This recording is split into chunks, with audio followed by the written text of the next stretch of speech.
ឡូសួស្តីបងប្អូនទាំងគ្នាដល់ម៉ោងទៅផ្ទះហើយជាងសំណាងដល់ម៉ោងទៅផ្ទះហើយចាំនេះម៉ោង5ហើយបងប្អូនអើយដល់ម៉ោងទៅផ្ទះហើយដល់ម៉ោងទៅផ្ទះហើយជិះចដាយន្ត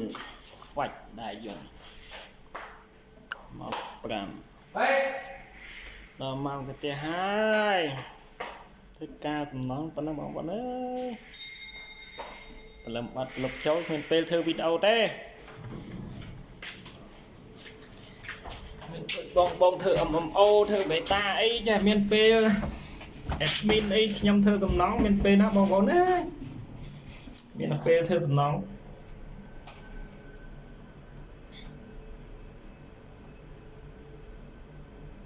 ហើយកាត់ឋានសំណងចដាយន្ត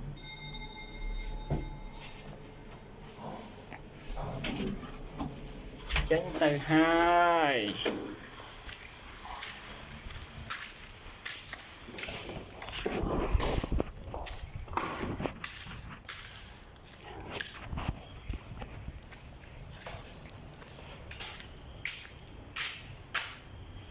ឋានសំណងផ្ទះពីឡាបងប្អូន